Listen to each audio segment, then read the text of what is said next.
I'm going to start by talking about a problem. Then I'm going to introduce a character, Shantidev, from the 8th century.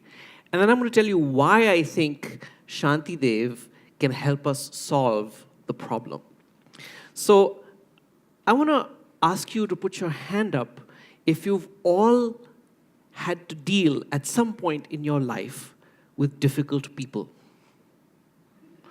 If your hand is not up, you're lying, right? So in the words of the French existentialist philosopher Jean-Paul Sartre, hell is other people, right? We are constantly having to deal with difficult people. Unfortunately, the world is not arrayed such that people just accept our point of view as the truth. And this poses immense challenges. We find ourselves in these situations reacting. We react typically with annoyance, with anger, with irritation. And this is not just the reaction we have to people who are unknown to us, right? Who are getting in the way but are unknown to us. This happens even with people that we know, people whom we love, people with whom we respect, close relationships, right?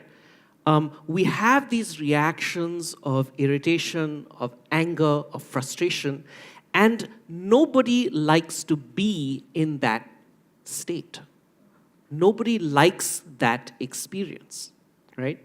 Wouldn't it be better, wouldn't our lives be much smoother, our passage through life would be smoother if, in fact, we didn't have these kinds of reactions to people?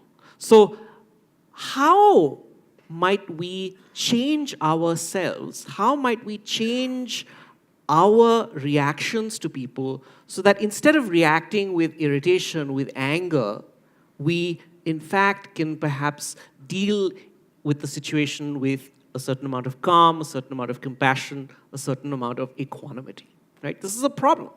It's a problem that we all face. Nobody wants to be angry. Nobody wants to be irritated. Nobody enjoys that, right? So that's the problem that I want to suggest. This character, Shantidev from the 8th century, has something to teach us. So I'm going to tell you a short story about Shantidev. This is a totally apocryphal story. We don't have any good evidence that this actually happened, but it is the story depicted in this picture. So Shantidev was a professor, as it were, in the 7th century in Nalanda. And he is the author of 2 very famous books, the Bodhicharyavatara and the Shiksha Samuchaya. They are both absolute classics in the Buddhist tradition. And as in those days, Nalanda, as any great university, was not just a place where religiously minded people went. It was a place where lots of people went for secular education and were with an eye to higher office. So it wasn't always filled with the nicest people. So Shantidev did not have a great reputation in Nalanda. He was known as the monk who did nothing but eat, sleep, and defecate. So they decided, some people decided to get together and they said, okay, let's, you know that loser monk Shantidev, let's really embarrass him and ask him to give a lecture. So they went up to Shantidev and said, will you give a lecture? He said, sure. They asked him, well, will you give it on something new or something old? So he said, oh, I'll give it on something new. So they were like, oh, really? Okay. So then on the day, they decided to embarrass him by making this stand where he would speak that was actually too high for anybody to climb. But somehow, miraculously, he managed to climb onto it.